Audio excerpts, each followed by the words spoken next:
played a lot of Battlefield 3, so I'm into the modern shooter. But how's this one different? Okay, so the difference is, and if you're like me, when you saw Arma 2, you might have had the similar reaction to go, and that just looks way too realistic and serious. Like, not in a sense that now I'm terrified of this game, but in a sense that, you know, you have the one-shot kills, the pacing is really slow, and those things they're kind of true, but the interactions between other players in the game is fantastic. And once it comes to a firefight, while they are over very quickly, which is apparently very realistic, yeah. They are intense, and because of the build-up and the risk, they're very rewarding. Okay, so I just noticed in the Jeep here there was kind of a weird hoppy thing it just did. This is still very much in beta, right? It is absolutely, but you'll see a little bit later as well, the vehicle physics, when they work, are fantastic. And if you played any of the previous games, I don't think in DayZ we actually got to the point where we had a vehicle, but you'll see there, they basically just slide along the ground like a bar of soap. They're kind of ridiculous. And here you actually have proper physics, vehicle axes moving up and down. Okay, that's pretty cool. Yeah, so what's going on here? I'll just give you a little bit of update before the video kicks in proper, because I'm just showing some like B-roll footage here. What's going on is I logged on. This is the first time I'm playing the game, so I logged on and it was immediately overwhelmed by the amount of radio chatter going on. So we had a team of 25 players all working together to build this enormous base around the lighthouse on the east coast of the island. So now we've just, let's see how many, 6 of us have piled into this pickup truck to go and scavenge more supplies for the base. So you basically build up, you can build up these bases by using a lot of the material that you can find in the games, like concrete blocks, sandbags, and stuff like that. And you also need to fill it up with water and food supplies and ammunition that your team might need. Okay. So it's working cooperatively here is clearly huge. What's the competitive element here? Do you have a lot of other players on the server fighting over these resources that you guys are hunting down? Yeah, that's right. So, you know, the map is enormous. Just like DayZ and previous Arma games, there is a focus on these enormous real-life worlds. This is based on a Greek island. Now, actually, I just should say very quickly here, we're getting out of the vehicle. That's essential in any of these games, is that it's not the same as a Battlefield or Call of Duty game. You have to get out, because otherwise you're extremely vulnerable. You will be shot through the windshield in no time. So whenever you want to approach something dangerous, that's what you do. But back to your point here, so you'll see us now, we're going to completely take apart this base. This isn't an official mission, if you like, inside the Wasteland mod, which is what I'm playing. This is just, we knew there were supplies here, so we go and get them. And there's always a risk that another player faction might show up, and then obviously there will be a firefight. What the game does, it spits out these missions throughout the map, throughout the whole game. There's a downed helicopter in this valley over here, or, you know, apparently there's an abandoned armored vehicle somewhere. And those missions will also have these NPC players surrounding them that you first have to take out. But both teams see them at the same time, so there's kind of a race to the resources, if you like. So this is Wasteland, right? Is that a particular game mode? Is that a mod? Like, how is that tied in with the core game? Wasteland is one of the multiplayer mods that in Arma 3, which is a change from Arma 2, in Arma 3 it just comes packaged in with the game pretty much. It's just a server setting, so you just filter servers based on the word Wasteland, and you'll find that. And this is what you see most of the people playing, actually, when it comes to Arma 3. Okay, so did they have a game mode like this in Arma 2, or did they kind of take a hint from DayZ? Oh no, they built this first for Arma 2. Okay. And just like with DayZ, Wasteland and DayZ are the mods that make this game so popular, right? So a few people actually play the core Arma, but a lot of people play these mods. So you could see there very quickly, we were kind of, just briefly, we were unloading a lot of stuff to the base, and I cut a lot of that out because it's pretty boring to watch. But now we're heading out to one of these missions where there's an abandoned vehicle up along the road, and you're going to see us approaching carefully and then try to take out the NPC. And you'll also notice that I don't hit anyone. In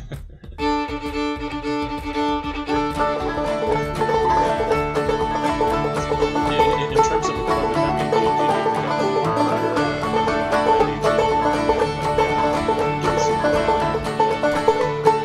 so it doesn't play as big a role here.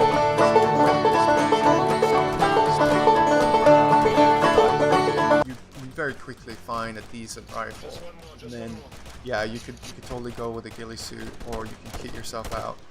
Then on the island there are vehicle stores, gun stores, and general stores. And the vehicle stores you can buy anything up to a like military fighting helicopter. And in the gun store you can buy all sorts of apparel and night vision goggles, helmets, ammunition obviously, and rifles. So you can loot money off all the players that you kill. Yeah, I was just looking at that. Did these guys have anything good on them? That's fine, I got an RPG ready for Well, as you can tell, I'm so new to the game, I'm kind of running around, I'm not really sure what to do. And as you can also hear from the chatter, everyone's talking, right? Yeah, so there's 25 people on one team, and they're all talking in the team chat. So you'll see more disciplined servers where people are divided into groups, and then you only talk on your group chat, which makes a lot more sense. Yeah, it seems a little distracting though. It sounds like there's a lot of people talking over one another. They must have separate channels through which they can talk, right?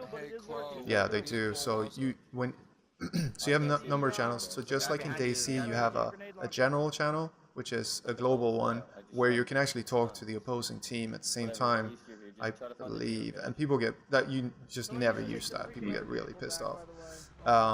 Then you have the direct channel, which is only people in your absolute vicinity can hear you, but anyone could hear you.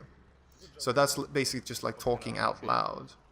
Then you have the radio comms to your faction as well as to your group. And you have a vehicle radio as well. So if you are with a group of people in a vehicle, you can use that, and only they will hear you.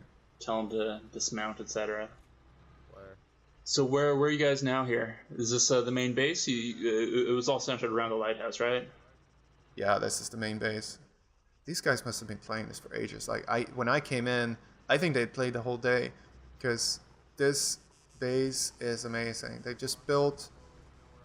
They built Arm.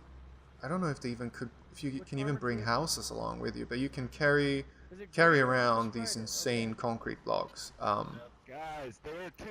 It's not a hack, but it's just how the game allows you to do it, right? And they built and fortified that whole hill with several chicanes up along the way, and they always had a sniper up in the lighthouse. I mean, it was awesome. That's cool. It was awesome. So here we go, and we found out another one of these missions. Found out there's a downed helicopter all the way across the map, and this is definitely a place that the other team is going to go to as well. Sure. Yeah, everyone wants to get a chopper, I'm sure. Absolutely. So do you find that like it seems like that there are kind of long delays in between spurts of action, right? Where you've got intense, quick firefights, and a lot of getting in position before that, a lot of traveling to objectives. Does it make the action more exciting playing it, or is it just like, okay, now that's over with, now I gotta haul ass all the way back to base? I mean, I think so. I think it's like foreplay, right? Like you're basically, that's always what is the most interesting. And I think that you build up this tension, this risk and reward. Like trying to get this helicopter now is extremely risky. We're about to be attacked, actually. It's kind of funny. But what the guy who is trying to attack us is not aware of is that we have positioned the armored vehicle with a rocket launcher, with a grenade launcher up on the hill there, right at the top. So that's just standing like in an Overwatch position. And you can play this game solo. But, you see the car now arriving in the top left. I just missed it. I didn't even see it. Is that there's yours? That's theirs. God. There you go. So I think this guy didn't really quite know what he was getting himself into. He's getting blown up. And he's naked, by the way. Oh really? So he came running naked. So many explosions. Sounds like the guys on TeamSpeak were enjoying that too. Yeah. And then this is me being an idiot. So the game is still buggy, right? So for instance, you don't see necessarily if a vehicle is on fire or not. It might be on fire. I should have guessed that vehicle was on fire. Yeah.